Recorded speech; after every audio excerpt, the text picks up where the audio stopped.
China is once again in spotlight as reports of new virus that is human metapneumovirus are emerging. 5 साल पहले China से निकला कोविड-19 pandemic तो आप सब जानते ही हैं।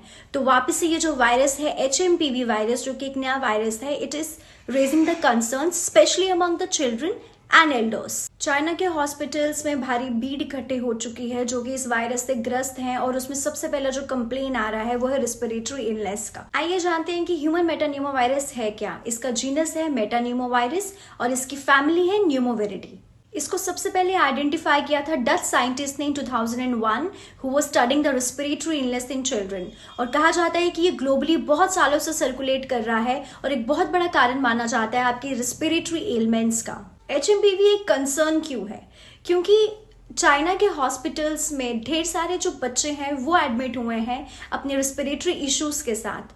तो डेफिनेटली ये एक हेल्थ कंसर्न है, एक मेजर थ्रेट है हमारी हेल्थ को। इसमें जो सबसे ज्यादा वनरेबल है वो चिल्ड्रन है और एल्डर्स हैं। इसकी कोई वैक्सीनेशन नहीं है, जैसे इन्फ्लुएंजा वायरस और कोविड-19 पैंडेमिक की कोई वैक्सीनेशन नहीं थी, वैसे ही इसकी कोई वैक्सीनेशन नहीं है। जो इसकी इम्यूनिटी होती है, जो इस इन्फेक्शन से डेवलप होती है, वो बहुत शॉर्ट लिव्ड होती है। तो बार बार इन्फेक्शन होने के चांसेस इसमें ज्यादा हैं। This is definitely a burden on our health care system, specially on the paediatric unit. ये जो वायरस है ये कंटामिनेशन कैसे कर रहा है, स्प्रेड कैसे हो रहा है?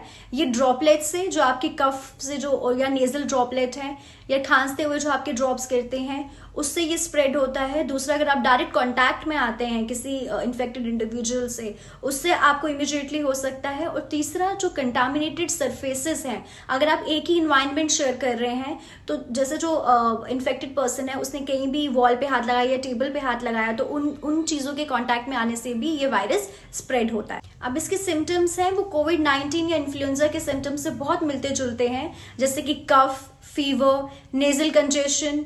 और अगर इनका हम प्रॉपरली ट्रीटमेंट नहीं करते हैं तो जो इसकी कॉम्प्लिकेशंस बन सकती हैं वो है निमोनिया, ब्रोंकाइटिस, आपको ब्रीथ करने में बहुत ज्यादा डिफिकल्टी होना। Now what are the causes of this surge? First of all, the post-pandemic exposure. When COVID-19 was there, people were quite isolated and there were no chance of spreading the infections and the pathogens. But now, as there is opening of the society again, people are interacting a lot, so definitely pathogens जो हैं एक दूसरे से दूसरी जगह spread होने में बहुत आसानी है उनके लिए। Second reason is the winter season. Winter season already आपको बहुत vulnerable बनाता है respiratory infections के लिए। तो definitely ये एक season है जिसमें flourish करता है HMP वायरस बहुत तेजी से। Now what could be the preventive measures? The very first one is कि मास्क पहने पब्लिक गैदरिंग्स में, जहाँ पे क्राउड है वहाँ पे मास्क पहनिए। और दूसरा, frequently you have to wash your hands. And third thing is जो भी कॉन्टैक्टेड सरफेसेस हैं जिसमें बहुत ज़्यादा लोग आप देख रहे हैं कि उसको टच कर रहे हैं, वहाँ पे आप उस जगह को आप कम छुए। और वहीं अगर आप फीवर वगैरह जैसे आपको सिम्टम्स आते हैं तो इसको प्रॉपरली हॉस्पिटल में जाके मैनेज करें। चाइना और इसका जो ग्लोबल रिस्पॉन्स है वो क्या है? सबसे पहले चाइना ने इम्प्लीमेंट कर दिया है अपना रोबस्ट सर्विलेंस सिस्टम और कंप्लीटली इसको मॉनिटर किया जा रहा है। और वहीं WHO ने भी इम्प्लीमेंट किया है अपना सर्विलेंस सिस्टम और इसकी मॉनिटरिंग चल रही है। पर दोनों में से किसी ने भी इसको भी स्टेट ऑफ इमरजेंसी डिक्लेयर नहीं किया है। Well, it is not a new virus, पर जिस तरीके से ये स्प्रेड हो रहा है और जिस तरह से इसका प्रेवलेंस है तो डेफिनेटली ये एक हेल्थ कंसर्न ज़रूर है। प्रिवेंटिव मेजर्स को अगर हम अपनाते हैं and if we are keeping ourselves quite informed तो डेफिनेटली हम इसके स्प्रेड को कर्ब कर सकते हैं।